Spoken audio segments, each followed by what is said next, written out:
స్టీబేనోను. మన ప్రభువును రక్షకుడైన యేసుక్రీస్తు నామం పేరట అందరికీ వందనాలండి. ఈరోజు మనం చెప్పుకోబోయే అంశం ఫీబీ. ఫీబీ అనే స్త్రీ కోసం మనం చెప్పుకోబోతున్నాం. అయితే ఈ ఫీబీ అనే వ్యక్తి మనకెక్కడ కనిపిస్తారు అంటే, రోమీయులకు పౌలు గారు రాసిన పత్రికలో మనకి కనపడతాడనమాట. ఎక్కడంటే ఒకే ఒక్క 2 వచనాల్లో మాత్రమే ఆవిడ కనబడతారండి. అందులో ఏంటంటే రోమీయులకు పౌలు గారు రాసిన పత్రిక 16వ అధ్యాయం 1 వచనం, 2 వచనం. కెంక్రేయలో ఉన్న సంఘ పరిచారకురాలగు ఫీబే అని మన సహోదరిని పరిశుద్ధులకు తగినట్టుగా ప్రభువునందు చేర్చుకొని, ఆమెకు మీ వలన కావలసినది ఏదైనా ఉన్న ఎడల సహాయము చేయవలనని ఆమెను గూర్చి మీకు సిఫారసు చేయుచున్నాను. ఆమె అనేకులకును, నాకును సహాయురాలై ఉండెను అని పౌలు గారు చెప్పడం జరిగిందండి. ఇక్కడ ఈ ఫీబే కోసం పౌలు గారు మాట్లాడుతూ ఏమంటున్నారంటే, కెంక్రేయలో ఉన్న సంఘ పరిచారకురాలగు ఫీబే అని అంటున్నారు. ఈ ఫీబీ అంటే మనకి అర్థం ఏంటంటే, ఫీబీ అనగా ప్రకాశవంతమైన, లేదంటే స్వచ్ఛమైన అని అర్థమండి. అంటే ఈమె చాలా ప్రకాశవంతమైన జీవితం జీవిస్తుంది. ఆమె పేరుకు తగినట్టుగానే ఆమె ఎలా ఉందంటే, ఒక ప్రకాశవంతమైన జీవితం అనేది ఈవిడ జీవిస్తున్నట్టుగా మనం చూడగలుగుతున్నాం. అలాగే ఈమె చాలా స్వచ్ఛంగా ఉందనమాట. స్వచ్ఛంగా ఉంది గాబట్టే పౌలంతటి గొప్ప అపోస్తలుడు ఈమె కోసం అంటే 16వ అధ్యాయం స్టార్టింగ్‌లోనే ఫీబీ అనే పేరు అంటే ఫీబీ కోసం ఎంత గొప్పగా రాయించినవి రెండే వాక్యాలయినప్పటికీ కూడా అందులో ఎంతో అర్థం ఉన్నట్టుగా, ఎంతగానో ఆమె ఘనపరచబడుతున్నట్టుగా ఒక ఘనమైన ఒక ఉన్నతమైన స్థితి ఆమెకిస్తున్నట్టుగా మనం చూడగలుగుతామనమాట. ఫీబీ అనే ఆవిడ ఒక అన్యురాలండి. అంటే ఆమె అన్య మతానికి చెందిన ఒక స్త్రీ అనమాట. ఆమె ఎప్పుడు మారు మనసు పొంది, ఎప్పుడు ఎప్పుడు రక్షణలోకొచ్చిందనేది మనకిక్కడ బైబిల్ గ్రంథంలో అయితే వివరించబడలేదు గానీ, ఆమె దేవునిలోకొచ్చి అంటే మారు మనసు పొందింది. యేసు క్రీస్తే తన రక్షకుడని నమ్మి, విశ్వసించి ఆమె బాప్తిసం అనుభవంలోనికి వెళ్ళినట్టుగా కూడా మనం చూస్తున్నాం అనమాట. అంతే కాకుండా ఆమె లోతైన ఆధ్యాత్మిక అనుభవాల్లోకి వెళ్ళడం వలన ఈమె కెంక్రేయలో ఉన్న సంఘానికి పరిచారకురాలుగా ఉందని చెప్పి పౌలు గారు చెప్తున్నారనమాట. అంటే ఇది ఈ ఈ పరిచారకురాలు అని అన్న మాటకి సంఘ పరిచారకురాలు అన్న మాటకి ఇంగ్లీష్‌లో డీకన్ అని చెప్పి అంటే కొన్ని బైబిల్ వెర్షన్స్‌లో ఎలా ఉందంటే డీకన్ అని చెప్పి ఉందండి. అంటే సంఘ పెద్దగా కూడా కనబడుతూ ఉన్నారనమాట. ఇదివరకు పాత అంటే కొత్త నిబంధన స్టార్ట్ అయినప్పుడు అంటే కొత్తగా సంఘం స్టార్ట్ అయినప్పుడు అప్పట్లో ఎలా ఉండేదంటే స్త్రీలకంత ప్రాధాన్యత ఉండేది కాదండి. ఎందుకంటే అప్పట్లో చాలా హింస క్రైస్తవులంటే చంపేస్తున్నారు. యేసు ప్రభువుని నమ్ముతున్నారు. ఈళ్ళేదో కొత్త ఉద్యమాన్ని తీసుకొస్తున్నారని చెప్పి శిష్యుల్ని చంపడం తర్వాత వాళ్ళని ఆహ్, వాళ్ళు సజీవంగా వాళ్ళ దహనం చేయటం, ఎక్కడ పడితే అక్కడ అల్లర్లు చేయటం ఇలాంటివన్నీ జరుగుతూ వస్తున్నాయన్నమాట. అలా జరుగుతూ వస్తున్నప్పుడు ఏమవుతుందంటే, ఈ ఫీబీ అన్న ఆవిడ సంఘానికే ఒక పరిచారకురాలిగా, ఒక డీకన్‌గా ఉంది అనంటే, అదే చూసారా సంఘ పెద్దగా ఉండేవాడు ఎలా ఉండాలి అనేది పౌలు గారు మనకి రాస్తూ ఉన్నారనమాట. ఎలా ఉండాలంటే మధ్యబోతిగా ఉండకూడదు. ఒకే భర్త భార్య ఉండాలి. తర్వాత ఏ గొడవలు ఉండకూడదు. నిందారహితంగా ఉండాలి. అంటే ఈ విషయాలన్నీ కూడా స్త్రీలకు కూడా వర్తిస్తాయనమాట. ఈమె ఒక సంఘ పరిచారకురాలుగా ఉంది అనంటే, ఆమె ఎంతగానో ఒక ఉన్నతమైన స్థితిలో ఉన్నట్టుగా మనం చూడగలుగుతున్నామనమాట. అయితే ఆ రోజు ఈరోజు మన సంఘాలెలా ఉన్నాయనంటే, స్త్రీలున్నారు. స్త్రీలు చాలా సంఘాల్లో ఏంటంటే, స్త్రీలు అప్పట్లాగే ఇప్పుడు కూడా అంటే వెనకబడినట్టుగా కనబడుతున్నామనమాట. అయితే ఆ రోజుల్లోనే ఈ ఫీబీ అన్న ఆవిడ దేవుని యొక్క జ్ఞానాన్ని సంపాదించుకొని, పైనుండొచ్చు జ్ఞానంతో నింపబడి ఆమె ఏం చేస్తుందంటే, మొత్తం దేవుని కోసం అంతా తెలుసుకొని అనేకులకు సువార్తను ప్రకటించడంలో ఆమె చాలా ముందడుగు వేసినట్టుగా మనం చూడగలుగుతున్నామనమాట. అంతే కాకుండా ఈ ఫీబీ అన్న మాట ఎందుకొచ్చింది? ఈవిడ ఎందుకు ప్రస్తావించబడింది అనంటే, పౌలు గారు రోమీయులకి ఒక పత్రిక రాసారండి. అదంతా కూడా మనం చాలా సార్లు చదివాము. ఈ రోమీయులకి రాసిన ఈ పత్రిక చాలా ఆయువు పట్టు లాంటిది కొత్త నిబంధనకని మన పాస్టర్ గారు ఎప్పుడు చెప్తూ ఉంటారు. ఎందుకంటే అందులో దైవిక ప్రేమ కోసం చాలా గొప్పగా వివరించబడింది అని కూడా చెప్తూ ఉంటారనమాట. నిజంగా ఆ పత్రిక గనక లేకపోతే ఈరోజు రోమా సంఘం అనేది వెలుగులోకొచ్చుండేది కాదేమో అని చెప్పి చరిత్రకారులు చెప్తూ ఉన్నారండి. అయితే ఈ రోమా పట్టణానికి ఈ పత్రిక అందించడంలో ఈ ఫీబీ అనే సహోదరి చాలా ఒక రాయబారిగా ఉందనమాట. ఈరోజు మన సంఘాల్లో కూడా స్త్రీలు రాయబారులుగా ఉన్నారండి. ఎందుకంటే మనకందరికీ తెలిసిందే చాలామంది స్త్రీలు ఏం చేస్తారంటే చిన్న పిల్లలండి. చిన్న పిల్లలు కూడా రాయబారులుగా ఉన్నారు. ఏ విషయంలో రాయబారులుగా ఉన్నారు? ఇక్కడ వాక్యం వినేస్తారండి. వాక్యం విన్న తర్వాత చక్కగా చర్చ్ అంతా అయిపోయిన తర్వాత ఎవరింటికి ఆళ్ళు వెళ్ళిపోతారు. వెళ్ళిన తర్వాత కామ్‌గా ఏమైనా ఊరుకుంటారా? గేట్ బయట నుంచే మొదలు పెడతారనమాట. చిట్ చాట్లు మొదలు పెడతారు. వాళ్ళ మీద వీళ్ళు, వీళ్ళ మీద వాళ్ళు రకరకాలుగా మాట్లాడుకుంటారు. అవన్నీ కూడా మళ్ళీ ఎవరి దగ్గరికొస్తాయి? సంఘ కాపరి దగ్గరికే వస్తాయి. ఒక్కోసారి సంఘ కాపరి మీదే పోట్లాటకు దిగుతారనమాట. మీరు ఇలాగన్నారు, అలాగన్నారు అని చెప్పి. దేవుణ్ణి అసలు వాళ్ళు దేవుణ్ణి ఆరాధించడానికి వస్తున్నారా? దేవుని ప్రేమించడానికి వస్తున్నారా? దేవుని సేవించడానికి వస్తున్నారా? దేవుని వాక్యాన్ని వినడానికి వస్తున్నారా? అనేది ఒక్కోసారి చాలా డౌటొస్తా ఉంటదనమాట. అయితే ఎవరికి రాయబారులుగా ఉన్నారు అనంటే సంఘంలో గలిబిలి చేయడానికి రాయబారులుగా ఉంటున్నారు. తర్వాత ఒక్కొక్కళ్ళ ఇంటికి వెళ్లి ఈ ఫీబీ అనే స్త్రీ ఏం చేసిందంటే 1500 మైళ్ళు ప్రయాణం చేసి ఈమె రోమా వెళ్ళిందండి. ఆ రోమా వెళ్ళి అక్కడ ఆమె 1500 కిలోమీటర్లండి. 1500 కిలోమీటర్లు ఈమె ప్రయాణం చేసి రోమాకెళ్ళి అక్కడ రోమా సంఘానికి ఈ పత్రిక ఇవ్వడం జరిగిందనమాట. మనోళ్ళేం చేస్తారంటే పక్కనే ఉన్న విశ్వాస ఇంటికెళ్తారండి. ఎళ్లి ప్రార్థన చేసుకోవడానికెళ్ళరు. ఏదో ముచ్చట్లు చెప్పుకోవడానికెళ్తారు. ఆ ముచ్చట్లలో ఏవో రకరకాలుగా మాట్లాడుతూ ఉంటారనమాట. అయితే ఇలాంటి ఈ రాయబారాన్ని దేవుడు అంగీకరించడండి. ఫీబే అంతగా ఘనురాలుగా పేరు పొందింది. పౌలంతటి భక్తుడే ఫీబీ కోసం మొదటి వచనాల్లోనే రాశాడు అనంటే, అది ఎంత గొప్ప విషయమో ఒకసారి మనకి అర్థమవుతుందనమాట. అయితే ఈ 16వ అధ్యాయంలో 34 మందికి శుభాకాంక్షలు తెలుపుతాడండి మన పౌలు గారు. అంటే ఈ రోమీలికి రాసిన పత్రిక కొరింథు అనే సంఘంలో రాయబడిందనమాట. కొరింథ్ అనే పట్టణంలో రాసినట్టుగా చరిత్ర మనకి చెప్తూ ఉంది. అయితే ఇక్కడ రాసినప్పుడు 34 మందికి విషెస్ చెప్తాడనమాట. శుభాకాంక్షలు చెప్తాడు. శుభాశీస్సులు తెలియజేస్తాడు. అందులో 24 మంది ఆ రోమా పట్టణంలో ఉండే, రోమా సంఘంలో ఉండే వ్యక్తులైతే, మిగతా 9 మంది ఇక్కడ కొరింథులో ఉండే వ్యక్తులుగా మనకి కనబడుతూ ఉందనమాట. అయితే ఈ 9 మందిలో కూడా, ఈ 24 మందిలో కూడా కొంతమంది పేరు లేకుండా ఉన్నారండి. అంటే పేరు లేని వాళ్ళకి పేర్లు ఉచ్చరించలేదక్కడ. పేరుని అక్కడ పౌలు గారు తెలియజెప్పలేదు. కొంతమంది పేర్లు మాత్రమే అక్కడ రాసినట్టుగా చూస్తున్నామనమాట. అందులో ఫీబీ పేరు మొట్టమొదటిగా కనిపిస్తదండి. ఆమె ముందుగానే చెప్పుకున్నాం కదా! చాలా స్వచ్ఛమైనది. తర్వాత ప్రకాశవంతమైన జీవితం అనేది జీవిస్తూ ఉందనమాట. అంటే ఆమె స్వచ్ఛమైనదంటే ఆమె ఆత్మలో ఏ కపటము లేదండి. మనం ఏదో వైట్ అండ్ వైట్ బట్టలేసేసుకొని మంచిగా స్నానం చేసి వైట్ అండ్ వైట్ బట్టలేసుకొని చక్కగా తలకి నూనె రాసుకొని ఏదో చాలా పద్ధతికి మారుపేరుగా ఉన్నట్టుగా మనం కనబడినా, మన హృదయాంతరంగం స్వచ్ఛంగా లేపోతే అది స్వచ్ఛత కిందకి రాదనమాట. పరిశుద్ధాత్మ దేవుడు ఫీబీ పేరు రాయిస్తూ, ఆ ఫీబీ అనగా అర్థాన్నేంటంటే ప్రకాశవంతమైన లేదా స్వచ్ఛమైన అని రాయిస్తున్నాడంటే, ఆమె ఏ కళంకము లేకుండా ఆత్మలో నిష్కపటంగా ఆమె ఉంది గాబట్టే, ఆమె పేరు బై దే దేవుని యొక్క గ్రంథంలో, బైబిల్ గ్రంథంలో, పరిశుద్ధ గ్రంథంలో లిఖించబడింది అని మనకి తెలుస్తూ ఉంది.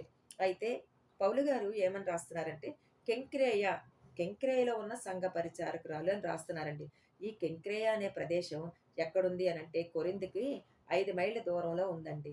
ఈ లెటరు కొరింథులో మనకి రాస్తూ ఉన్నాడు. పౌలు గారు రాస్తున్నారు. అయితే కెంక్రేయలో కూడా ఒక సంఘం అనేది ఉందనమాట. ఆ సంఘానికి ఈమె సంఘ పరిచారకురాలు.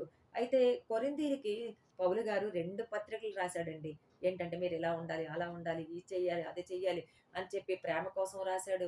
తర్వాత పరిశుద్ధాత్మ కోసం రాసాడు, భాషల కోసం రాసాడు. ఇలాగ అనేక విషయాలు వాళ్ళకి రాసాడండి. కానీ కెంక్రేయ పక్కనే ఉన్నా సరే, ఈ ఫీబీ గారికి మాత్రం ఒక్క పత్రిక కూడా అందలేదండి. పౌలు గారు రాయలేదు. ఎందుకు అనంటే ఇప్పుడు అవసరమైన వాళ్ళకే కదండీ! ఇప్పుడు ఎవరైనా అప్పుడు సరిగా అన్నం తినట్లేదనుకోండి. మా ట్విన్నమ్మే సరిగా అన్నం తింటం లేదండి. తిన్నప్పుడు అప్పుడు మేమేం చేస్తాం కాన్సంట్రేషన్ అంతా ట్విన్నమ్మ మీదే పెడతాం. అదే పండు చక్కగా బాగా ఫుడ్ మంచిగా తీసుకుంటున్నాడనుకోండి. అప్పుడు బిట్టు గాని, ఇందిర గారు గాని, పురుషోత్తం గారు గాని అంత కాన్సంట్రేషన్ ఏమి పండు మీద పెట్టవలసిన అవసరం లేదు. చిన్నోడు సరిగ్గా తినడు కాబట్టి వాడి మీదే పెడతారనమాట కాన్సంట్రేషన్. అలాగే కెంకిరేయిలో ఉన్న సంఘం అన్ని విధాలుగా చక్కగా మంచిగా ఎదుగుతూ ఉన్న సంఘం అన్నట్టుగా మనకు కనబడుతోంది. చాలా అభివృద్ధి చెందిన సంఘంగా ఉన్నట్టుగా మనకు కనిపిస్తుంది. వాక్యంలో గాని, ప్రార్థనలో గాని, సహవాసంలో గాని, తర్వాత ఈ అపోస్తలుల బోధ యందు గాని వాళ్ళు నిలకడగా ఉన్నట్టుగా మనకు కనబడుతుంది. అందుకనే పౌలు గారు ఆ సంఘానికి ఏ పత్రిక కూడా ఇవ్వలేదనమాట. అయితే ఈమె సంఘ పరిచారకురాలంటే అదే చెప్పుకున్నాం కదండీ!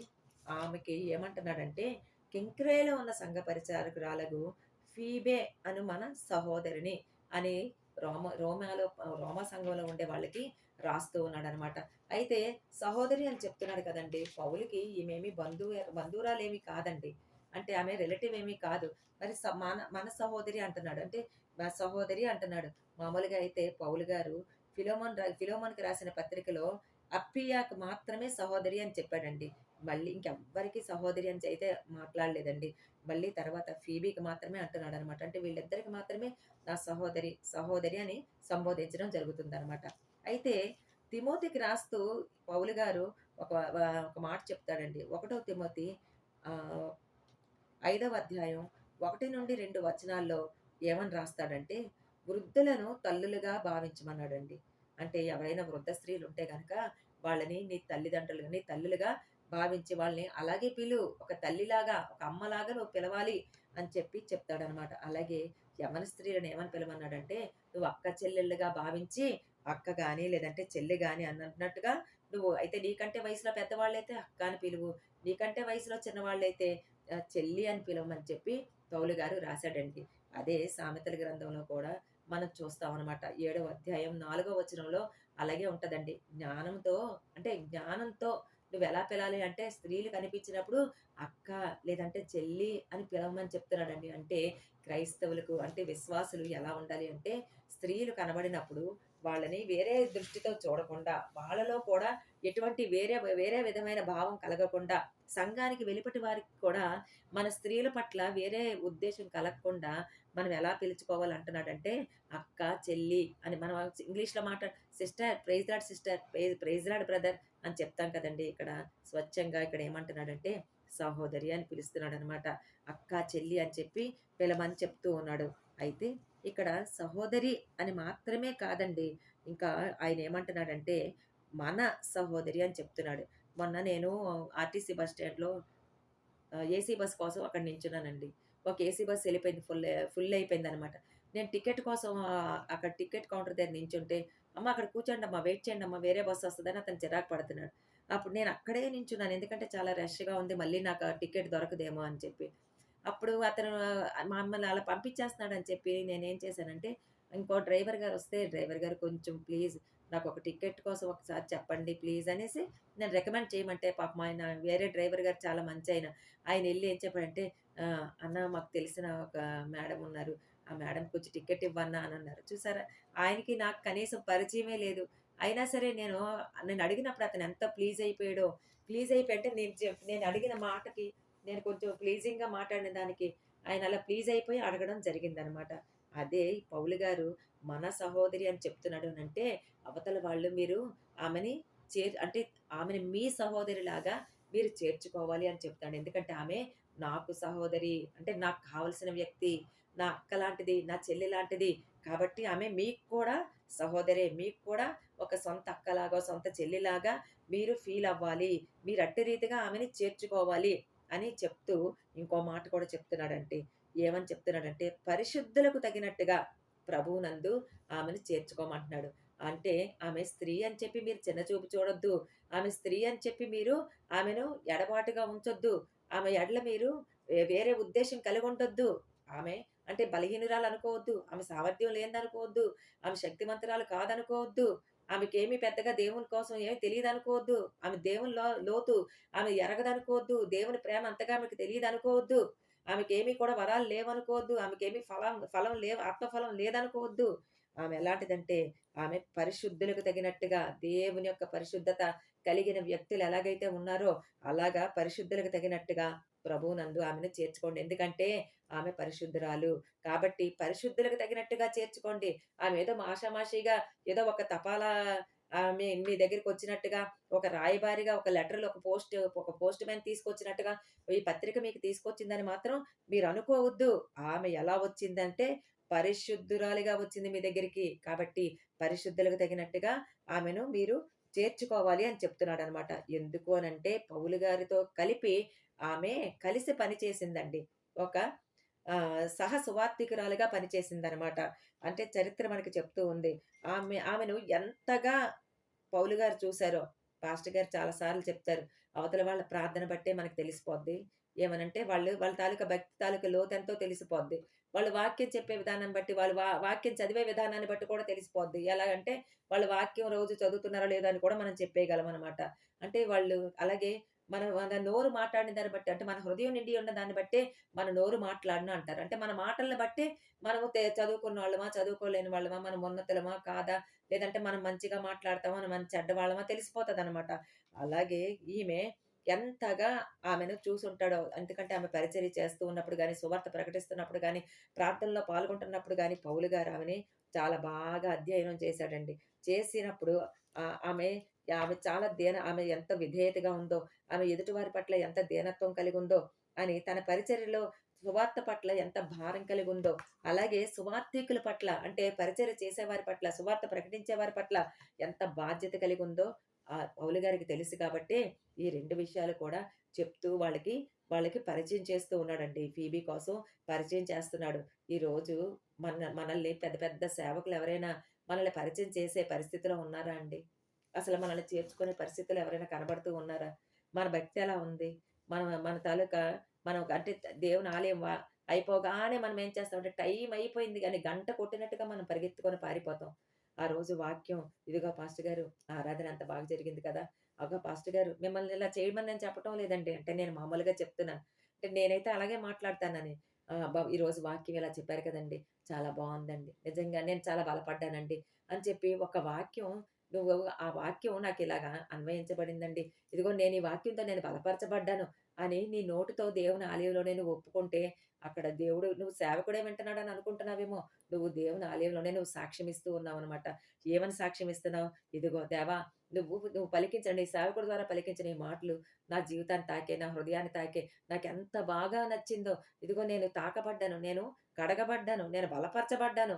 అని చెప్పి ఇటు దేవునితోను, ఇటు సేవకునితోను నువ్వు చెప్తున్నట్టుగా కనబడుతూ ఉంటావనమాట. అంటే అసలు మనం ఎదగాలి అనంటే ఎలా ఉండాలి అనంటే, ఇదిగో దేవుని వాక్యాన్ని మనం బలంగా వినడమే కాదు, అప్పటికప్పుడే కూడా మనం పక్క వాళ్ళతో షేర్ చేసుకునేటట్టుగా కూడా ఉండాలనమాట. దేవుని ఆలయంలో మనం ఏం చేస్తున్నాం, వెంటనే మనం వెళ్ళిపోతామే.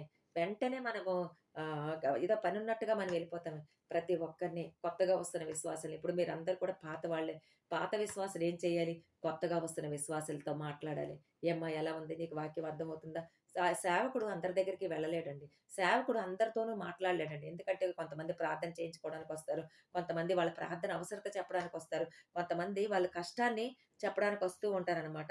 అలా వస్తున్నప్పుడు మిగతా లోపలుండే పరిచర్య అంటే నువ్వు నిజంగా పరిచర్య చెయ్యాలి అని అనుకుంటే, సంఘంలో ఉండే మిగతా విశ్వాసులు ఏం చేయాలంటే, బలమైన వారు బలహీనుల్ని బలపరచాలనమాట. అలాగా ఈ ఫీబే గారు ఎంతో రకరకాలు అంటే అన్ని పౌలు గారే, అన్నీ సువార్థికులే చేయడానికి చాలా కష్టమండి. అందుకని కొంత సంఘ పెద్దలనేవాళ్ళు మనకుంటారు. ఆ సంఘ పెద్దల్లాంటి వాళ్ళు తర్వాత ఆహ్, సీనియర్ విశ్వాసులు ఏం చేయాలి అంటే, సీనియర్ సంఘస్థులు ఏం చేయాలంటే, మిగతా కొత్తగా వస్తున్న వాళ్ళందరినీ కూడా బలపరచాలనమాట. వాళ్ళ అవసరాలు తెలుసుకోవాలి. "అమ్మా వాక్యం అర్థమవుతుందా? అసలు పాటల్లో నువ్వు బానే ఉంటున్నావా? ఆరాధన నీకు నడిపింపొస్తుందా?" అని చెప్పి నీకోసం ఏమైనా ఉన్నాయా? నీకేమైనా బలహీనతలున్నాయా? మేము ప్రార్థన చేస్తాము. పాస్టర్ గారికి కూడా మేము చెప్తాం అన్నట్టుగా మనం వాళ్ళని బలపరచాలండి. ఆళ్ళకంటే ముందు మనమే బేగలు తగిలించుకొని మనం గబగబా మనం వెళ్ళిపోతే ఆకలి ఎప్పుడైనా ఉంటదండి. కానీ మన యొక్క పోషకుడు మన దేవుడే.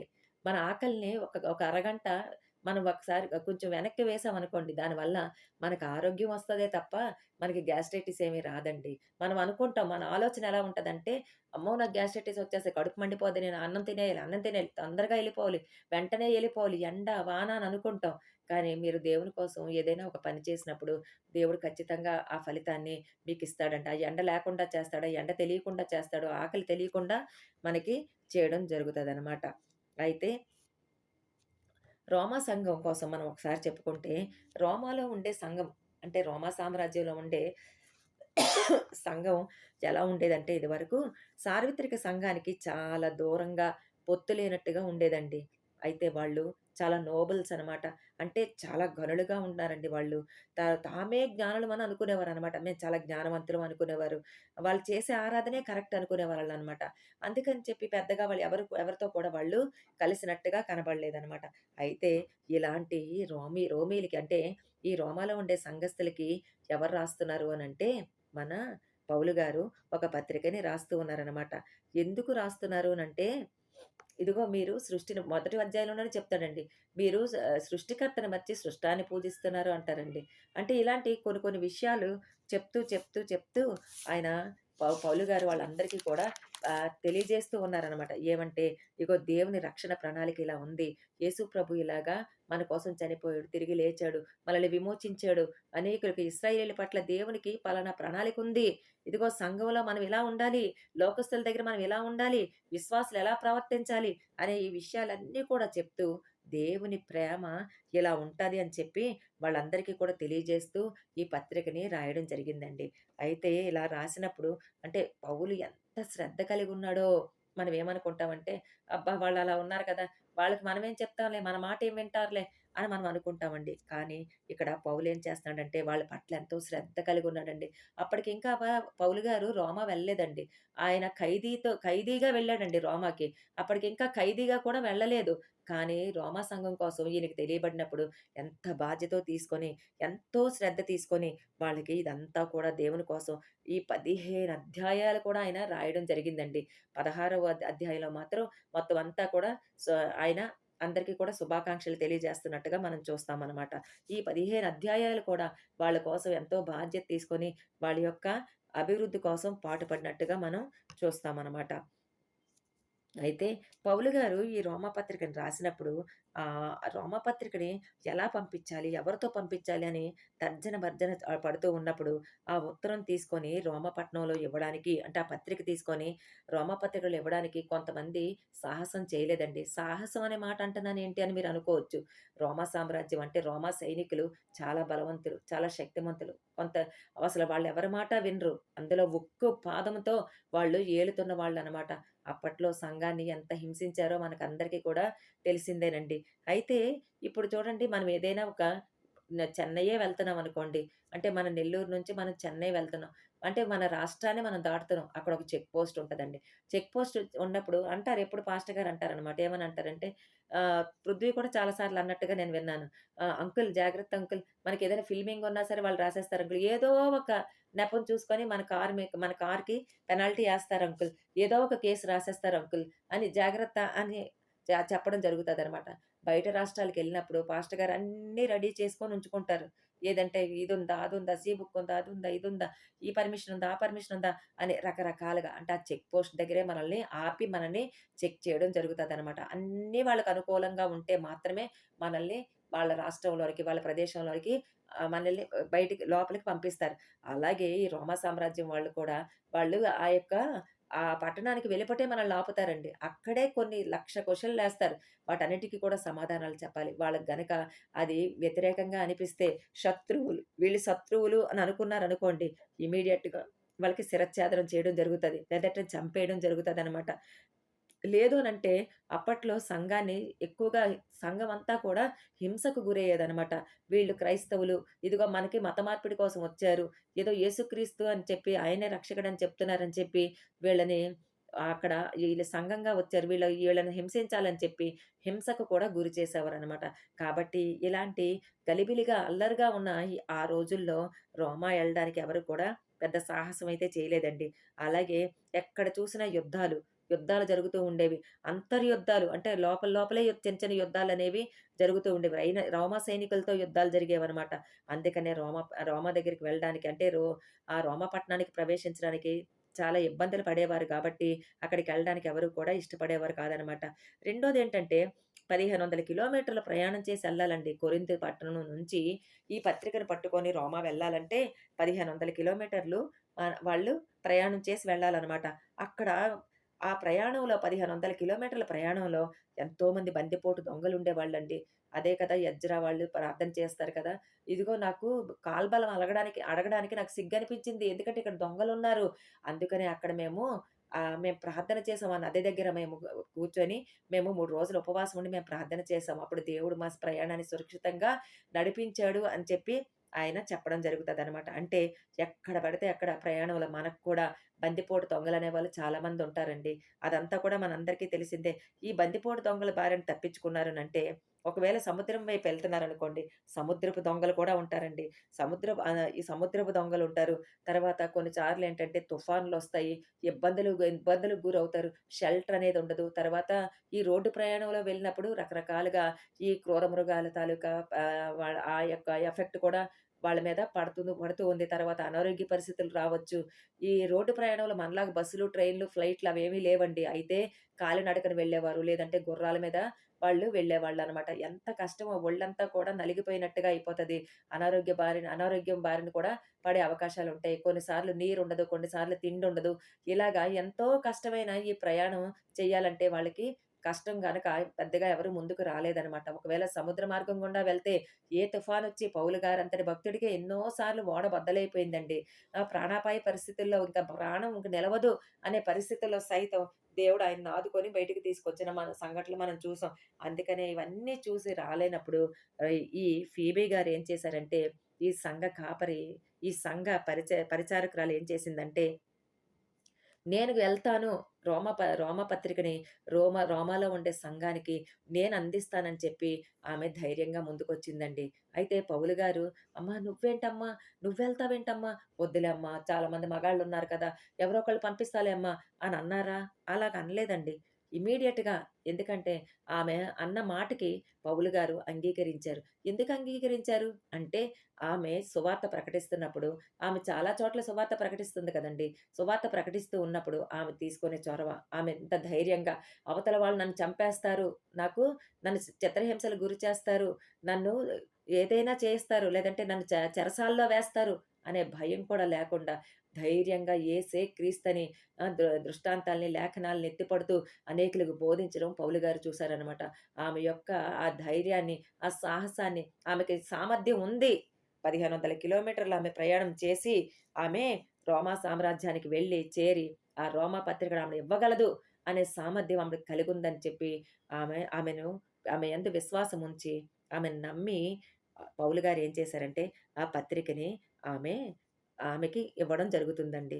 అయితే ఆమె అక్కడికి ఎలా వెళ్ళిందనేది మనకి ఇందులో రాయలేదు. తర్వాత చరిత్ర గ్రంథాల్లో కూడా లేదు. కానీ ఆమె అయితే ఖచ్చితంగా అక్కడికి వెళ్ళిందండి. ఇంత దూరం ప్రయాణం చేసింది. అయితే మీరందరూ అనుకోవచ్చు ఆమె ఒక్కతే ఎళ్ళిపోయిందా అలాగా అని. కాదండి. ఆమెతో పాటు కొంతమందిని కూడా ఆమె తీసుకొనెళ్ళిందనమాట. తీసుకొనెళ్ళినప్పుడు అయితే ఇక్కడ పౌలు గారు ఏం చెప్తున్నారంటే, ఈమె నాకే కాదు ఎవరికండి? ఆ ఆమెకు మీ వల్ల కావలసినది ఏదైనా ఉన్న ఎడల సహాయం చేయవలెనని ఆమెను గూర్చి మీకు సిఫారసు చేయుచున్నాను అంటూ, ఆమె అనేకులకును, నాకును సహాయురాలై ఉండెను అని అంటున్నాడు. ఆమె అనేకులకు అంటే ఫస్ట్ చూసారా?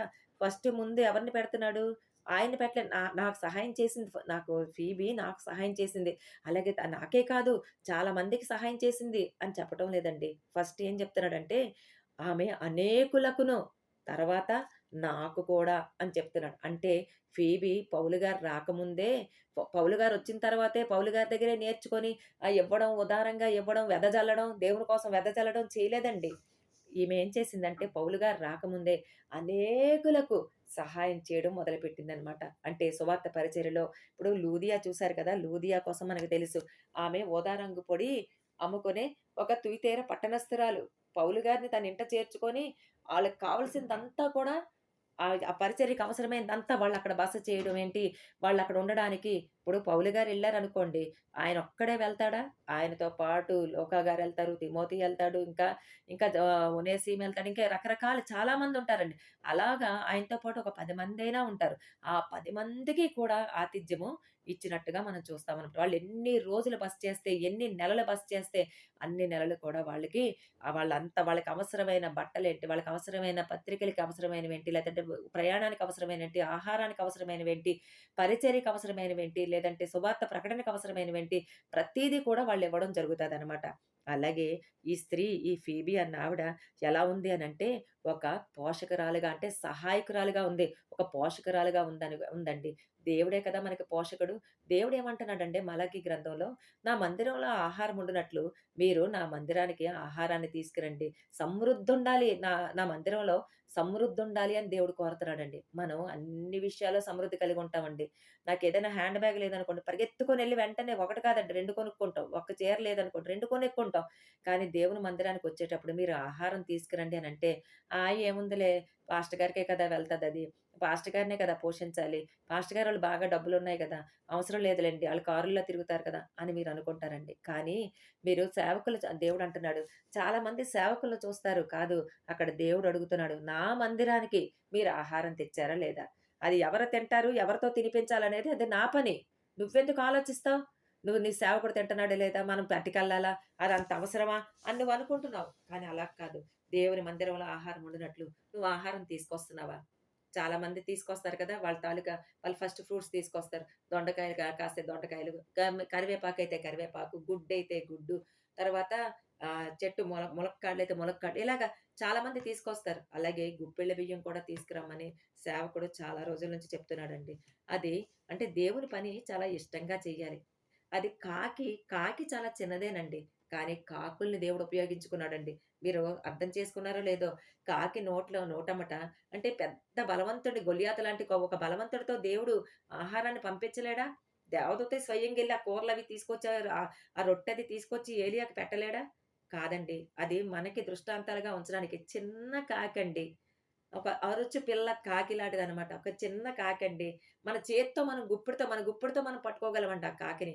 అలాంటి కాకి నోటికి ఆహారం అందించి ఎంత ఆహారం పట్టుకెళ్తదండి? బరువైన ఆహారం తనకంటే బరువైన ఆహారం పట్టుకెళ్ళగలదా? తన ముక్కుకి ఒక చిన్న ఆహారం ముక్కను పెట్టి, అక్కడ ఆ ఏలియాకి ఆహారాన్ని అందించాడండి. ఈరోజు మనం కాకుల్లాగే ఉన్నామండి. పాస్టర్ గారు అంటారు కదా! ఒక 300 కాకుల్ని పంపించాడు దేవుడు అని చెప్పి. ఈరోజు మన ఆలయంలో మనం 50 మందున్నామనుకోండి. 50 గుప్పిళ్ళండి. అంటే తన ముక్కుతో పట్టుకొచ్చిన ఇంతింత చిన్న చిన్న రొట్టె ముక్కలాడిది, చిన్న చిన్న మాంసం ముక్కలాడిదనమాట. 50 గుప్పిళ్ళు తీసుకొనొస్తే దేవుని మందిరంలో ఆహారం ఎంతుంటదండి. బియ్యం కొదవగా ఉండి నేను మాట్లాడటం లేదండి. దేవుని ఆలయంలో ఆహారం ఉండడం అనేది అంటే దేవుడు నాతో చెప్పమన్నాడు కాబట్టి నేను పరిశుద్ధాత్మ ప్రేరేపణ కలిగి నేను చెప్తున్నానండి. ఈరోజు మనం అంటే ఫీబి పోషకురాలుగా ఉందండి. ఎందుకు అనంటే ఆమె దేవునికి ఆమె ఇచ్చింది కాబట్టి దేవుడు ఆమెని ఒక పోషకురాలుగా ఉంచాడండి. పోషించేవాడు మన దేవుడండి. దేవుడే మనల్ని పోషిస్తున్నాడు. దేవుడే మనల్ని మళ్ళీ దేవుడంటున్నాడు, నేనిచ్చాను కదా! ఇగో నువ్వు నీ గుప్పెళ్ళతో తీసి నువ్వు దేవుని ఆలయానికి ఆహారాన్ని తీసుకురా. నా మందిరంలో ఆహారం కనబడాలి. నేను చూస్తాను. నేను చూస్తాను. నేను నీకు దీవెనిస్తాను. నువ్వు సేవకుడిని చూస్తున్నావు. సేవకుడు పట్టుకెళ్తాడని చూస్తున్నావు. ఎక్కడో దూరంలో ఉండే పాపమ్మక్క తీసుకొస్తుంది. అందరూ చూస్తున్నారే. కానీ ఎవరం కూడా ఒక గుప్పెడితో ఒక గుప్పెడు బియ్యం మనం తీయలేకపోతున్నామే. దేవుడు ఎన్నో విషయాలు మనకి చెప్పాడండి. చిన్న చిన్న వాటిల్లో మనం తప్పిపోయినా సరే, మన ఆశీర్వాదాన్ని మనం కోల్పోతామని దేవుడు మనతో మాట్లాడడం జరుగుతుందనమాట. ఈ ఫీబి ఎలా ఉందంటే ఒక పోషకురాలుగా ఉంది. అనేకులకు పోషిస్తుందండి. అలాగే అనేకుల పరిచర్యకి ఆమె డబ్బులిస్తూ ఉందనమాట. అనేకుల ఖర్చులకి, వాళ్ళ ప్రయాణం ఖర్చులకి ఆమె డబ్బులిస్తూ ఉందండి. అంటే తన డబ్బుల్ని ఖర్చు పెడుతూ ఉందనమాట. అలాగే ఈ 1500 కిలోమీటర్లు ఆమె ప్రయాణం చేయడానికి ఆమె సొంత డబ్బులు పెట్టుకుందండి. అలాగే తనతో పాటు తనొక్కతే కాదండి. తనతో పాటు వస్తున్న ప్రతి ఒక్కరు కూడా ఆమె ఏ ఆహారం తింటే ఆ మిగతా వాళ్ళందరూ కూడా అదే ఆహారం అండి. ఆమె ఎలా ప్రయాణిస్తే ఆమె గుర్రం మీద ప్రయాణించిందా? మిగతా వాళ్ళు కూడా గుర్రం మీదే ప్రయాణం చేయాలండి. ఆమె సముద్రం మీద ప్రయాణించిందా? మిగతా వాళ్ళు కూడా సముద్రం మీదేనండి. అంతేగాని ఎక్కువ తక్కువలేమి కూడా ఫీబీతో ప్రయాణించిన వారి దగ్గర ఫీబీ అలాగా చూడలేదండి. అలాగా ప్రవర్తించలేదండి. ఆమె వ్యయమంతా తనకైన ఆ వ్యయమంతా కూడా ఖర్చంతా కూడా తనే పెట్టుకుందండి. ఈరోజు సంఘాల్లో అలాంటి ఫీబీ లాంటి వ్యక్తులు ఎవరైనా కనబడుతున్నారా? దేవుని సేవ కొరకు, ఇది సేవ కొరకు, ఇది ఇది దశమ భాగం అంటే చాలామంది ఏం చేస్తున్నారంటే, దేవుడు దశమ భాగం ఇమ్మన్నాడు కదా! పదవ వంతు ఇచ్చి మీరు నన్ను శోధించండి అని చెప్పగానే మనం ఏం చేస్తామంటే దశమ భాగం వరకే మనం ఇస్తున్నాం. కానీ ఫీబీ లాంటోళ్ళు దశమ భాగం ఇచ్చి మళ్ళీ ఇలాంటి వాటికి కూడా వేరేగా అంటే కృతజ్ఞతార్పణలని చెప్పి తర్వాత సువార్త ప్రకటనకని ఇలాగ రకరకాల పరిచర్యలు కూడా వాళ్ళు చేస్తూ వస్తున్నారండి. అందుకనే ఫీబీ లాంటి ఈమెను ఘనురాలుగా ఒక ఉన్నతమైన స్థితిలో ఉండే ఒక సహోదరిగా మన సహోదరి అంటూ పౌలు గారు ఈ యొక్క వాక్యంలో పరిచయం చేయడం జరుగుతుందనమాట. ఈ స్త్రీ ఎంత ధైర్యంగా వచ్చింది. అలాగే ఆ సంఘానికెళ్ళి వాళ్ళు చాలా నోబుల్స్ అని చెప్పుకున్నాం కదండీ! వాళ్ళు చాలా జ్ఞానవంతులు. అలాంటి వాళ్ళతో ఈ ఫీబీ మాట్లాడడం మొదలుపెట్టిందండి. ఇదిగో దేవుని ప్రేమ ఇలాగా, పౌలు గారు ఇలా చేస్తున్నారు. అలా మీ పట్ల ఎంతో బాధ్యత కలిగి ఉన్నారు. మీ దగ్గరికొస్తారు అని మీ దగ్గరికొచ్చి ఇదిగో మీతో సువార్త ప్రకటిస్తారు. మీకు అన్ని విషయాలు బోధిస్తారు అంటూ ఒక ప్లాట్‌ఫార్మ్‌ని అంటే పౌలు గారు అక్కడికి వెళ్ళక ముందే పౌలు గారు చెప్పే మాటల కోసం ఒక ప్లాట్‌ఫార్మ్‌ని, ఒక ఇంట్రడక్షన్‌ని ఆమె ఇస్తూ ఉన్నారనమాట. అంటే ఒక మార్గాన్ని సరళం చేసిందనమాట. పౌలు గారు చెప్పే బోధ యందు వాళ్ళు లక్ష్యముంచేటట్టుగా వాళ్ళ హృదయాల్ని సిద్ధపరిచిందండి. ఈరోజు మనము మన సంఘానికొచ్చే మన బిడ్డల దగ్గర ఇదిగో వాక్యం కోసం ఇలా ఉంటది, ఇలా ఉంటది, ఇలా ఉంటదని చెప్పి అనేకుల హృదయాల్ని మనం ఏమైనా సరళం చేస్తున్నామా? దేవుని యొక్క బోధ వైపు వాళ్ళు లక్ష్యముంచేటట్టుగా మనం ఏమైనా చేస్తున్నామా? అని చెప్పి దేవుడు మనతోనే అడుగుతున్నాడండి. అయితే ఈ ఫీబీకి డబ్బులెలా వచ్చాయి అని మీరు అనుకోవచ్చు కదండీ! అయితే ఇక్కడ ఎలా ఉందంటే కొరింథీకి 5 మైళ్ళ దూరంలో కెంబ్రియా అనే ఒక ఓడరేవు ఉందండి. ఓడరేవు అంటే ఇప్పుడు షిప్పులున్నాయనుకోండి, ఓడరేవు ఉన్నప్పుడు మనం పోర్ట్ ఉందనుకోండి, పోర్ట్ ఉన్నప్పుడు ఎలా ఉంటది? అక్కడంతా కూడా వ్యాపారం చాలా బాగుంటదండి. ఎందుకంటే ఆ ఓడల్లోంచి ఇక్కడి నుంచి మన యొక్క సరుకంతా కూడా అవతల రాష్ట్రాలకి, అవతల దేశాలకెళ్తది. అవతల దేశాల నుండి వచ్చే సరుకంతా కూడా మనకి దిగుమతవుతదనమాట. అయితే అప్పుడు మనం ఏం చేస్తామంటే అటునుంచి వచ్చినవన్నీ కూడా మనం ఇక్కడ తీసుకొని మనం వ్యాపారం చేస్తాము. అలాగే ఇటు నుంచి ఎళ్ళినవన్నీ కూడా మనకి వాళ్ళక్కడ తీసుకొని వాళ్ళు వ్యాపారం చేస్తారు. ఈ ఫీబే అనే ఈ స్త్రీ ఎలా ఉందనంటే ఆమె రేవు దగ్గరలో ఉంది గాబట్టి ఈమె వ్యాపారం చేసుండొచ్చు. ఈమె అందుకనే చాలా ధనవంతురాలుగా ఉంది. అనేకుల్ని పోషించే ఒక పోషకురాలుగా ఉందని చెప్పి చరిత్ర గ్రంథాలైతే చెప్తూ ఉన్నాయండి. అందుకనే ఇలాంటి గొప్ప పరిచర్య ఆమె చేసి, ఆమె అక్కడికెళ్ళి ఏమంటుందంటే, వాళ్ళందరికీ అలా చెప్పినప్పుడు, "భళా నమ్మకమైన మంచి దాసురాలా" అని చెప్పి దేవుడు ఆమెని ఎంత పొగుడుంటాడో గదా! ఎంత ఉత్తమురాలుగా కనబడుతుందండి. ఎంత వాల్యుబుల్ ఉత్తరాన్ని, ఒక పత్రికని తీసుకొని రోమీలికి చేరవేసింది కదా! ఆమె గనక ఆ ఉత్తరాన్ని రోమీలికి చేరవేయలేకపోతే, మనం ఈరోజు ఇంత ఉత్తమమైన ఈ పత్రికని మనం పొందుకొని ఉండలేదమండి. ఈ రోజుకి మనం రోమాపత్రికని చాలా సార్లు చెప్పారు పాస్టర్ గారు. రోమాపత్రిక మనం చెప్పుకోవాలి. నెక్స్ట్ రోమాపత్రికే చెప్పుకుందాం. అది ఇప్పుడప్పుడే అసలు అది తేలే విషయమే కాదు అని చెప్పి అని పాస్టర్ గారు అనడం జరిగిందనమాట. మనం కూడా రోమాపత్రిక అసలు ఈ రోమాపత్రిక ఫీబీ గారు అంత కష్టపడి అంత రోమీలికి వెళ్లి చేర్చిన ఆ పత్రికలో ఏముందో నెక్స్ట్ మనందరం కూడా తెలుసుకుందామండి. తెలుసుకోవడానికి మన హృదయాల్ని మనం కూడా సిద్ధం చేసుకొని ఉందామా? దేవునికి మహిమ కలుగును గాక. దేవుడు ఈ వాక్యమును దీవించును గాక. ఇంకొక మాట చెప్పుకుందామండి. ఏంటంటే, ఈ ఫీబీ గారి కోసం పౌలు గారు ఏమంటున్నాడంటే, ఆమెకు మీ వలన కావలసినది ఏదైనా ఉన్న ఎడల సహాయము చేయవలనని ఆమెను గూర్చి మీకు సిఫారసు చేయుచున్నాను అంటున్నాడు. అంటే ఆమె అక్కడికెళ్ళిపోయిందండి. అక్కడ ఇప్పటిలాగా హోటల్స్ అలాంటివేమీ లేవండి. బస చేయడానికి పెద్ద పెద్ద హోటల్స్ అలాంటివేమీ లేవు. అక్కడ అందుకనే ఆమె కోసం ప్రత్యేకంగా ఆమెతో పాటు వెళ్ళిన వారి కోసం మీరు ఆమెకి ఆహారం పెట్టండి. ఎందుకంటే వాళ్ళిప్పుడు ఇక్కడ నుండి కొరింథీ నుంచి 1500 కిలోమీటర్లు వాళ్ళు తీసుకెళ్ళని ఆహార పదార్థాలన్నీ అయిపోయి ఉంటాయండి. అందుకని వాళ్ళేమంటున్నారంటే పౌలు గారు చెప్తున్నారు. వాళ్ళకి ఏది కావాలంటే అదంతా కూడా మీరు సహాయం చేయండి. ఎందుకంటే వాళ్ళు మళ్ళీ రిటర్ను రావాలి. మళ్ళీ కెంక్రేయలో ఉన్న సంఘాన్ని నడిపించుకోవడానికి ఆమొచ్చేయాలి. కాబట్టి ఆమెకి ఏది కావాలంటే ఆ సహాయం అంతా కూడా మీరు చెయ్యాలని చెప్పి నేను కోరుకుంటున్నాను. ఎందుకు అంటే ఆమె అనేకులకును, నాకును కూడా సహాయరాలై ఉన్నది అని అంటున్నాడు. అలాగే మన దగ్గరకొచ్చిన చాలామంది మన దగ్గరకొస్తారండి. మన సంఘానికొస్తారండి. ఎవరికైనా ఏదైనా అవసరత ఉందేమో, ఒకవేళ మనం ఆ చిన్న చిన్న పెద్ద పెద్ద అవసరతలు మనం మీట్ అవ్వలేకపోయినా, చిన్న చిన్న అవసరతలు మనం ఏమైనా మీట్ అవ్వగలమేమో! ఒక్కసారి ఎప్పుడైనా అంటే మనం చర్చికొస్తున్నాం, ఎళ్ళిపోతున్నాం. దేవుని వాక్యం వింటున్నాం. అబ్బా! ఈరోజు ఆరాధన ఎంత బావుందో! దేవుడు నాతోనే మాట్లాడాడు. వాక్యం ఎంత బావుందో! దేవుడు నాతోనే మాట్లాడాడు అని తలపోసుకుంటూ నువ్వెళ్ళిపోతున్నావా? దేవుడంటున్నాడు, ఫీబీ అలా చేయలేదండి. పౌలు గారు కూడా రోమీయులకు రాసిన ఈ పత్రికలో చెప్తూ ఉన్నాడండి. ఆమెకు మీ వలన కావాల్సిందేదైనా ఉంటే అది కొంచెం చెయ్యండని. మన సంఘంలోనే ఇక్కడ 16వ అధ్యాయంలో పౌలు గారు చాలామందికి శుభాకాంక్షలు తెలియజేశారండి. అందులో బానిసలున్నారండి, ఖైదీలున్నారండి, ధనవంతులున్నారు, పేదవాళ్ళు కూడా ఉన్నారండి. అంటే మన సంఘంలో కూడా పేదవాళ్ళు ఉన్నారు, గొప్పవాళ్ళు ఉన్నారు, ధనికులు ఉన్నారు, చదువు లేనోళ్ళున్నారు, చదువున్న వాళ్ళున్నారు, అన్ని రకాల వాళ్ళు ఉన్నారండి. అలాగని వాళ్ళని మనం చిన్నచూపు చూడకుండా, ఎవరైతే మనకంటే తక్కువగా ఉన్నారో వాళ్ళ దగ్గరికెళ్ళి, వాళ్ళ అవసరత ఏమైనా అవసరం ఉందా అని చెప్పి, వాళ్ళ అవసరత మనం తీర్చడం కూడా మన బాధ్యత అని చెప్పి, ఈ పత్రిక ద్వారా పౌలు గారు మనకి తెలియజేస్తూ ఉన్నారండి. ఈ రోజు నుంచి ఒక నిర్ణయాన్ని తీసుకొని, ఇగో పౌలు గారితో దేవుడు ఈ మాట రాయించాడు అనంటే, మన కోసం కూడా దేవుడు ఈ మాటను రాయించాడని నమ్మి, విశ్వసించి, ఫీబేలాగా పౌలు గారు చెప్పిన మాటల యందు మనం కూడా లక్ష్యముంచి, మనం కూడా ముందుకు సాగుదాం. దేవుడి వాక్యమును దీవించును గాక. ఆమేన్. ఆమేన్. ఆమేన్.